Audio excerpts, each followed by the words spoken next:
Hello everyone. इस video में हम कर्व फिटिंग की कुछ और प्रॉब्लम्स को डिस्कस करेंगे। ठीक है। जैसा कि आप स्क्रीन पर देख रहे हैं, यहाँ पर दो प्रॉब्लम्स लिखी हुई हैं। तो हम इन दोनों प्रॉब्लम्स को इस वीडियो में डिस्कस करेंगे। ठीक है।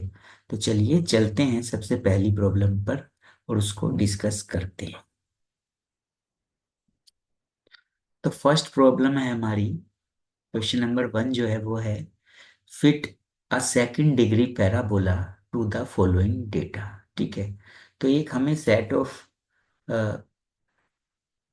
ऑफ वैल्यूज के लिए एक डेटा गिवन है। दो वेरिएबल की वैल्यूज यहाँ पर गिवन है, एक एक्स वेरिएबल की और एक वाई वेरिएबल्स की। तो हमें इस डेटा के लिए सेकंड डिग्री पैराबोला को फिट करना है। ठीक है। तो चलिए चलते हैं सॉल्यूशन पर, कैसे हम सेकंड डिग्री पैराबोला को फिट करेंगे। ठीक है। तो देखिए हमें जिस कर्व को भी फिट करना होता है उसकी इक्वेशन सबसे पहले हमें लिखनी होती है। तो हमें जो यहाँ पर फिट करना है वो क्या करना है, सेकंड डिग्री पैराबोला। तो अगर पैराबोला भी बोला जाए तो पैराबोला भी सेकंड डिग्री कर्व ही होता है। तो हमें सेकंड डिग्री पैराबोला यहाँ पर फिट करना है। कोई पर्टिकुलर इक्वेशन यहाँ पर गिवन नहीं है। जब इक्वेशन गिवन नहीं है पैराबोला की, तो अगर पैराबोला हमें फिट करना है तो पैराबोला की हम जर्नल इक्वेशन ले लेते हैं। तो पैराबोला की जर्नल इक्वेशन क्या होगी, पैराबोला होता है सेकंड डिग्री का, तो आपको सेकंड डिग्री तक जाना होगा, यानी y equal to a plus b x तो होता है स्ट्रेट लाइन। आपको सेकंड डिग्री तक जाना है तो c plus c x square, यहाँ तक सेकंड डिग्री का एक कर्व हो जाएगा, जो कि पैराबोला की जर्नल इक्वेशन है। यानी इसको आपको फिट करना है इस डेटा के लिए। ठीक है। तो आप पैराबोला की इक्वेशन ले सकते हैं, y equal to a plus b x plus c x square. तो चलिए सॉल्यूशन पर चलते हैं। The equation of the second degree parabola is क्या होती है, y equal to a plus b x plus c x square. इसको हम इक्वेशन 1 बोल देते हैं। इसको हमने क्या बोला, इक्वेशन 1। अब जिस कर्व को भी हमें फिट करना होता है उसके लिए हम क्या फाइंड करते हैं, नॉर्मल इक्वेशंस फाइंड करते हैं। तो अब हम इस कर्व के लिए फाइंड करेंगे normal equations. The normal equations are, अब नॉर्मल इक्वेशंस कितनी होंगी, शॉर्टकट मैंने बताया था नॉर्मल इक्वेशंस को फाइंड करने का। देखिए यहाँ पर फिर से बता देता हूँ, इस कर्व के लिए नॉर्मल इक्वेशंस फाइंड करनी है। तो इस कर्व में जो कांस्टेंट हैं वो हैं, थ्री कांस्टेंट है, ए बी और सी। कांस्टेंट मतलब जैसे यहाँ पर एक्स और वाई गिवन है तो एक्स वाई वेरिएबल हो गए, बाकी उनको छोड़कर सब कांस्टेंट हो गए, आर्बिट्रेरी कांस्टेंट्स हैं जो कि ये ए बी सी। अब जितने कांस्टेंट हैं आर्बिट्रेरी कांस्टेंट्स, उतने ही आपको नॉर्मल इक्वेशंस मिलेंगी, यानी थ्री नॉर्मल इक्वेशंस मिलेंगी। फर्स्ट नॉर्मल इक्वेशन कैसे मिलेगी, इस इक्वेशन में, इक्वेशन 1 में फर्स्ट जो कांस्टेंट है वो है ए। ए का कोफिशिएंट देखिए, यानी ए के साथ में कौन है मल्टीप्लाई में, तो 1 है। जहां पर यहाँ पर क्लियर नहीं दिखाई देता तो ए इंटू 1 ले सकते हैं आप। तो ए का जो कोफिशिएंट है वो क्या है, 1। तो 1 से इस इक्वेशन 1 में मल्टीप्लाई कर दीजिए। तो 1 से मल्टीप्लाई करने का मतलब कि ये इक्वेशन एज इट इज मिल जाएगी, as it is y equal to a plus b x plus c x square as it is मिल जाएगी। अब इसके बाद इस पर हम समेशन लगा देते हैं। तो जब समेशन लगाएंगे हम तो मिलेगा हमें समेशन वाई। ए पर जब समेशन लगाएंगे तो जहां पर कोई वेरिएबल नहीं होता तो वहां पर समेशन के प्लेस पर क्या आ जाता है, एन आ जाता है। और ये एन क्या है, नंबर ऑफ ऑब्जर्वेशंस हैं, जितने ऑब्जर्वेशंस आपको गिवन है डेटा में, प्लस बी। इस पर जब समेशन लगाएंगे तो बी बाहर आ जाएगा, कांस्टेंट है, समेशन एक्स हो जाएगा, प्लस सी। इस पर सी बाहर आ जाएगा, समेशन एक्स स्क्वायर हो जाएगा। अब दूसरी नॉर्मल इक्वेशन फाइंड करनी है, इसको इक्वेशन 2 बोल दिया। तो दूसरी नॉर्मल इक्वेशन फाइंड करने के लिए क्या करेंगे, दूसरा कांस्टेंट कौन है, बी। तो इस इक्वेशन 1 में बी के कोफिशिएंट से मल्टीप्लाई कर देंगे। बी का कोफिशिएंट क्या है, एक्स, तो एक्स से मल्टीप्लाई करें तो क्या आएगा, x y equal to a x plus b x square plus c x cube.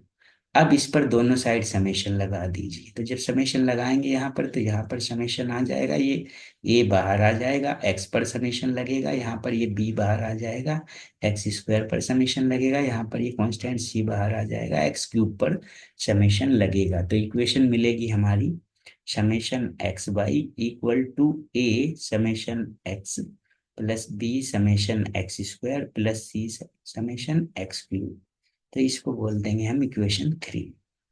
अब तीन नॉर्मल इक्वेशंस बननी है, एक कांस्टेंट और भी है c। तो c का कोफिशिएंट क्या है, c में किससे मल्टीप्लाई हुई है, एक्स स्क्वायर की।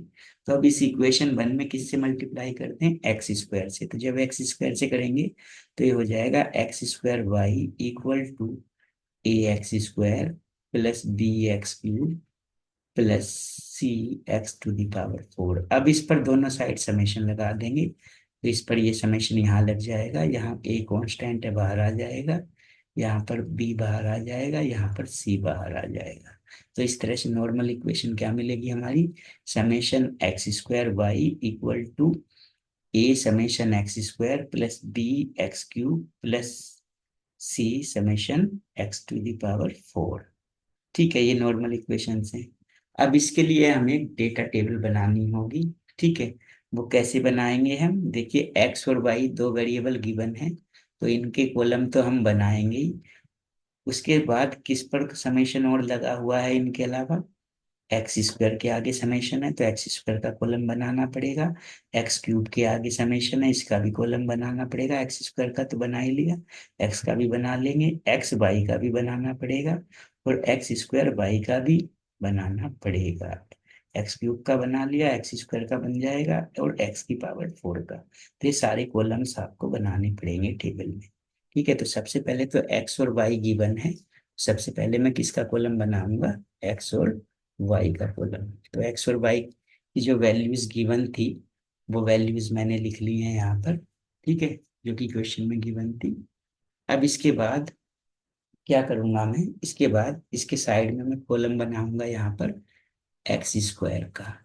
तो उसमें क्या करूंगा, इस 1 का स्क्वायर कर दूंगा, इसके सामने 1.5 का स्क्वायर करूंगा। तो क्या कॉलम आ गया मेरा, 1 का स्क्वायर किया तो 1, 1.5 का ये 2.25, 2 का 4, 2.5 का 6.25, 3 का स्क्वायर 9, और 3.5 का 12.25, और 4 का 16।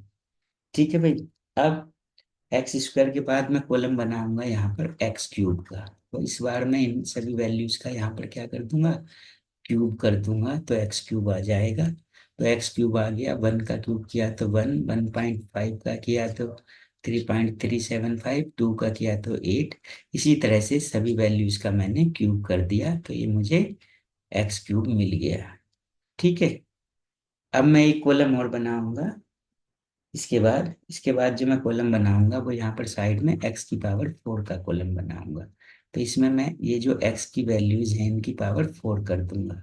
ठीक है, तो चलिए एक्स की पावर 4 का कॉलम बना लेंगे। तो 1 की पावर 4 करेंगे तो 1 आएगा, 1.5 की पावर 4 करेंगे तो ये आएगा, डायरेक्ट कैलकुलेटर से कर सकते हैं आप। 2 की पावर 4 करेंगे तो 16। इसी तरह से सभी पॉइंट्स की मैंने इनकी 4 पावर कर दी, तो ये एक्स की पावर 4 का कॉलम में सभी एंट्रीज मुझे मिल गई हैं। ठीक है, अब इसके बाद क्या करूंगा, इसके बाद मैं कॉलम बनाऊंगा एक्स वाई का। यहाँ पर किसका कॉलम बनाऊंगा, एक्स और वाई का, यानी एक्स और वाई को आपस में मल्टीप्लाई करके एक्स वाई फाइंड करूंगा। देखिए 1 को 1.5 से मल्टीप्लाई किया तो यहाँ आ गया 1.5, यहाँ 1.5 को 1.3 से, तो ये आ गया 1.95। इसी तरह से एक्स और वाई को आपस में मल्टीप्लाई करने से मुझे क्या मिल जाएगा, ये एक्स वाई का कॉलम में एंट्रीज मिल जाएंगी। ठीक है, अब एक कॉलम और बनाना है मुझे एक्स स्क्वायर वाई का। यहाँ पर तो एक कॉलम में बना लेता हूँ एक्स स्क्वायर वाई का। तो एक्स स्क्वायर वाई का मतलब क्या है कि एक्स स्क्वायर इंटू वाई, यानी मैं इन दोनों को मल्टीप्लाई कर लूंगा, इन दोनों कॉलम्स को आपस में मल्टीप्लाई कर लूंगा, तो मुझे क्या मिल जाएगा, एक्स स्क्वायर वाई मिल जाएगा। तो 1.5 1 की करी 1 में, तो 1.1, 1.3 की 2.25 में करी तो ये मिल जाएगा। इसी तरह से इन सभी वैल्यूज को मैंने आपस में मल्टीप्लाई करने से क्या फाइंड कर लिया, एक्स स्क्वायर वाई का जो कॉलम है इसमें सभी एंट्रीज मेरी आ जाएंगी। क्लियर। अब मैं क्या फाइंड करूंगा, इन सभी कॉलम्स का टोटल फाइंड करूंगा, इसका टोटल नीचे फाइंड कर लूंगा। टोटल मैंने फाइंड कर लिया, तो एक्स का टोटल तो आया मुझे ये, वाई का टोटल ये मिला, एक्स स्क्वायर का ये मिला। इसी तरह से सभी कॉलम्स का मैंने टोटल फाइंड कर लिया। टोटल मतलब ये क्या है, इनका समेशन है। क्लियर। अब इसके बाद क्या करते हैं, इसके बाद चलते हैं नॉर्मल इक्वेशंस पर हम फिर से। फ्रॉम नॉर्मल इक्वेशंस क्या आती है हमारी, इक्वेशन 2, 3 और 4। तो फ्रॉम इक्वेशन 2, 3 एंड 4 क्या थी, एक बार देख लेते हैं। तो ये तीन इक्वेशंस थी जो नॉर्मल इक्वेशंस थी। अब इनमें मैं वैल्यू पुट कर दूंगा, तो यहाँ पर समेशन वाई की वैल्यू पुट करूंगा। वाई समेशन वाई मतलब वाई का टोटल 16.2 ए एन। एन कितना है, नंबर ऑफ वैल्यूज, कितनी वैल्यूज गिवन है, 1, 2, 3, 4, 5, 6, 7 वैल्यूज गिवन है। ये तो टोटल है लास्ट में, तो वैल्यूज कितनी गिवन है, 7। तो एन कितना गिवन है आपको, 7। तो यहाँ पर एन की प्लेस पर 7 हो जाएगा, 7 ए हो जाएगा। यहाँ समेशन एक्स यानी एक्स का टोटल कितना है, 17.5। तो यहाँ पर ये आ जाएगा, यहाँ पर एक्स स्क्वायर का टोटल यानी ये 50.7 हो जाएगा। तो इक्वेशन 2 क्या बन जाएगी, ये हो जाएगी 16.2 equal to 7 a plus 17.5 b plus 50.75 c. इसी तरह से इक्वेशन 3 में मैं sum x summation x by summation x square और एक्स क्यूब की वैल्यू पुट कर दूंगा टेबल से। तो ये दूसरी इक्वेशन फाइंड हो जाएगी। इसी तरह से एक्स स्क्वायर वाई का समेशन, एक्स स्क्वायर का समेशन और एक्स क्यूब समेशन की वैल्यू और एक्स टू द पावर 4 के समेशन की वैल्यू टेबल से देखकर यहाँ पर पुट कर दूंगा। तो ये मुझे मिल जाएगी नेक्स्ट इक्वेशन। अब ये तीन साइमल्टेनियस इक्वेशन मुझे मिल गई हैं। तीनों को मैं कैलकुलेटर की हेल्प से सॉल्व करके, जो इसमें अननोन से कितने हैं, 3 A B C, उनकी वैल्यू फाइंड कर लूंगा। ठीक है, तो ए की वैल्यू मिलेगी मुझे 1.035, बी आया -0.192, सी मिलेगा 0.242। ठीक है। अब ये ए और बी की जो वैल्यूज, ए बी और सी की जो वैल्यूज आई हैं हमारी, इनको हम पुट कर देंगे इक्वेशन 1 में, जो कि हमने सेकंड डिग्री पैराबोला की इक्वेशन ली थी। ठीक है, तो on putting values of a b c in equation 1, और इक्वेशन 1 क्या थी हमारी, y equal to a plus b x plus c x square. तो अब इसमें यहाँ ए के प्लेस पर ए की वैल्यू, बी के प्लेस पर बी की वैल्यू, सी के प्लेस पर सी की वैल्यू ये पुट कर देंगे। तो y इक्वल टू आ जाएगा हमारा 1.035x इन -0.192x प्लस 0.242x स्क्वायर। ये एक पैराबोला की इक्वेशन आ गई, सेकंड डिग्री का जो कर्व है। ठीक है, तो ये प्रॉब्लम हमारी सोल्व हो चुकी है। तो नेक्स्ट प्रॉब्लम है अब हमारी question number 2। Use the method of least square to fit the curve y equal to c not x plus C1/√x for the following data. ठीक है, तो अब हमें एक डेटा गिवन है, x और y की वैल्यूज गिवन है, और उसके लिए हमें एक कर्व फिट करना है, जो कि कर्व है हमारा C0x प्लस C1/√x। ठीक है, इस कर्व को फिट करना है। ठीक है, तो चलिए चलते हैं सॉल्यूशन पर।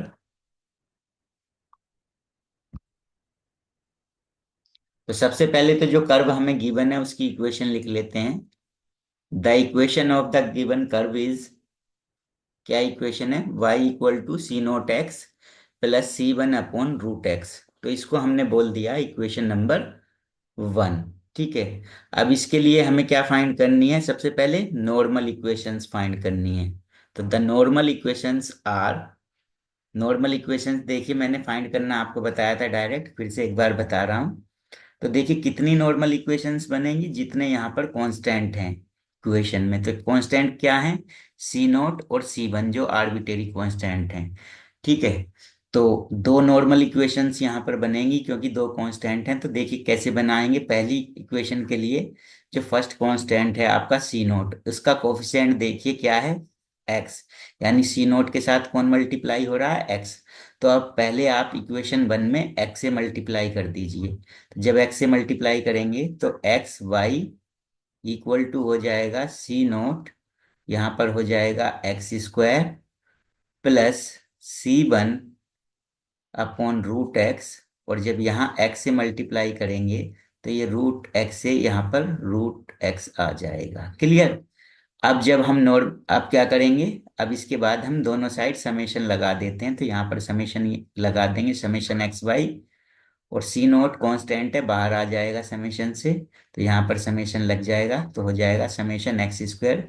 यहाँ पर C1 बाहर आ जाएगा तो हो जाएगा समेशन रूट एक्स। तो ये पहली नॉर्मल इक्वेशन हमारी क्या आएगी, summation x y equal to c not x square plus C1 summation root x. तो ये इसको बोल दिया हमने इक्वेशन नंबर 2। ठीक है।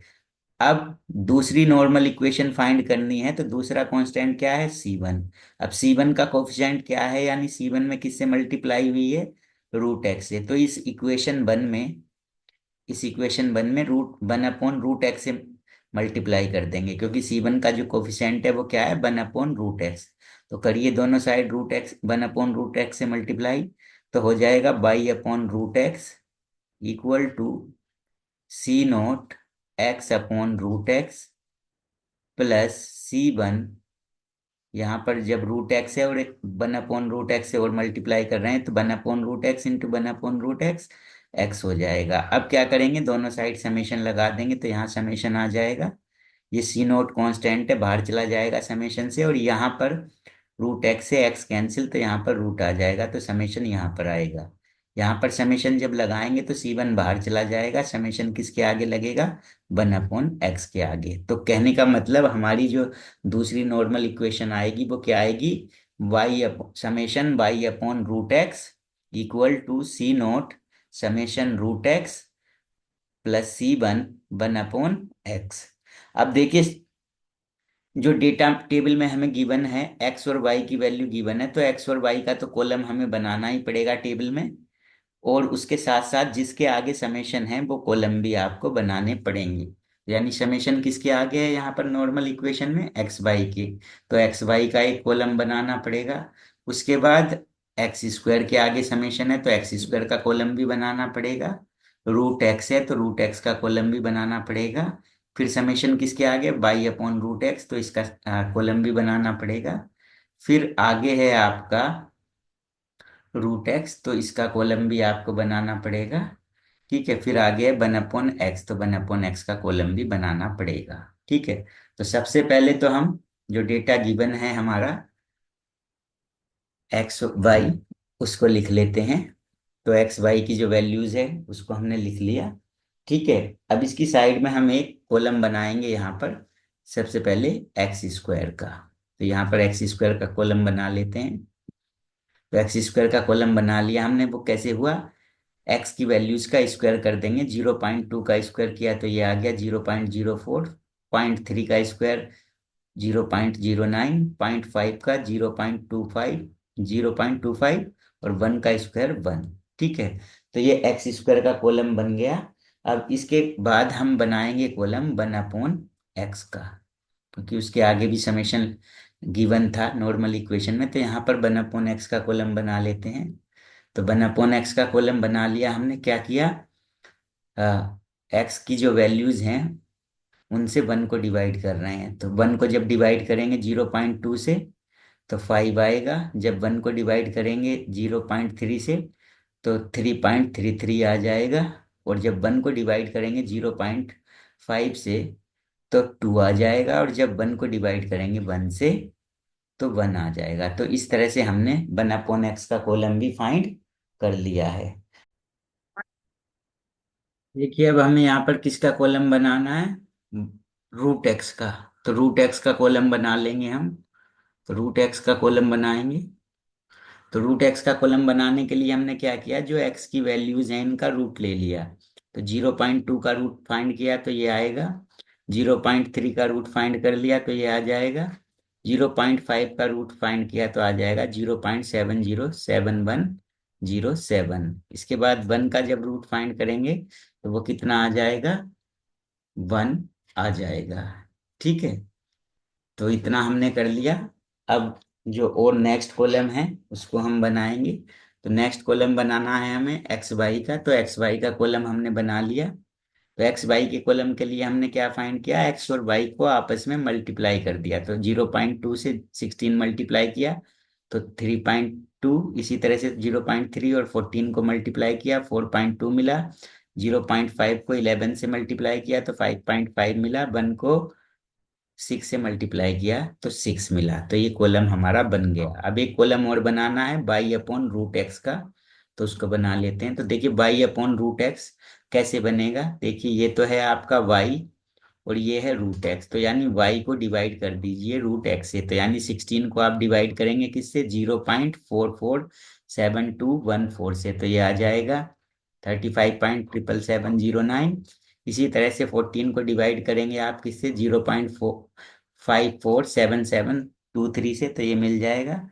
इसी तरह 11 को डिवाइड किया आपने 0.707107 से, और 6 को डिवाइड किया 1 से, तो ये एंट्रीज आपको मिल जाएंगी यहाँ पर। ठीक है, तो ये टेबल हमारी कंप्लीट हो गई है। अब चलते हैं नॉर्मल इक्वेशंस पर। तो नॉर्मल इक्वेशंस लेंगे अब हम फ्रॉम, पहले नॉर्मल इक्वेशंस फाइंड करने से पहले इन सभी कॉलम्स का टोटल कर लेते हैं नॉर्मल इक्वेशंस पर जाने से पहले। तो इनका टोटल फाइंड कर लीजिए। कर लिया आपने, तो एक्स स्क्वायर का टोटल आया ये, यानी ये समेशन एक्स स्क्वायर, ये समेशन 1/x, ये समेशन रूट एक्स, ये समेशन एक्स वाई, और ये summation y upon root x. अब नॉर्मल इक्वेशंस पर चलते हैं। तो देखिए पहली जो नॉर्मल इक्वेशन थी हमारी, उसको देखेंगे कि वो इक्वेशन क्या थी हमारी नॉर्मल इक्वेशन। तो पहली नॉर्मल इक्वेशन यानी जो इक्वेशन 2 थी वो थी हमारी summation x y equal to c not x square plus c C1 summation root x.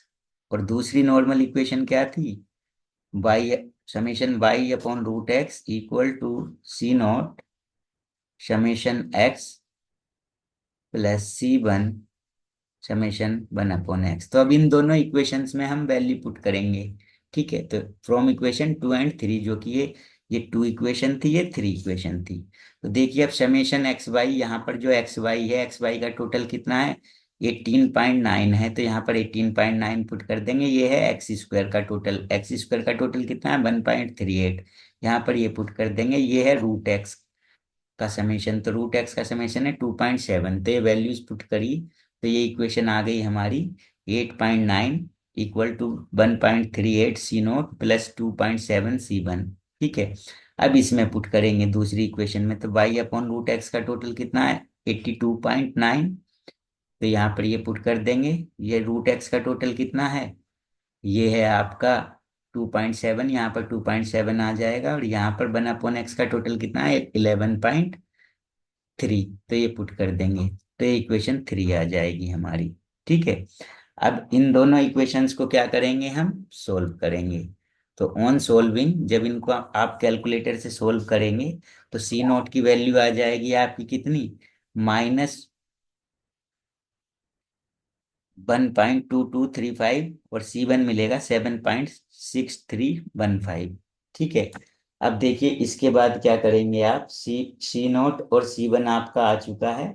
ठीक है, तो अब क्या करेंगे, सी नोट और C1 की वैल्यू पुट करेंगे इक्वेशन 1 में, जो कि गिवन थी।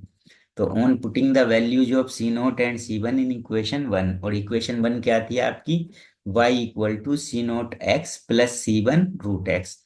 तो यहाँ पर सी नोट के प्लेस पर सी नोट की वैल्यू रख देते हैं, क्या है सी नोट की वैल्यू ये, और C1 के प्लेस पर C1 की वैल्यू पुट कर देते हैं। तो y इक्वल टू आ गया आपका -1.2235 प्लस 7.6315 अपॉन रूट एक्स। ठीक है, तो ये प्रॉब्लम आपकी सोल्व हो चुकी है। जो कर्व आपको फिट करना था वो कर्व फिट हो चुका है। ठीक है, तो आज की वीडियो में इतना काफी है। Thanks for watching.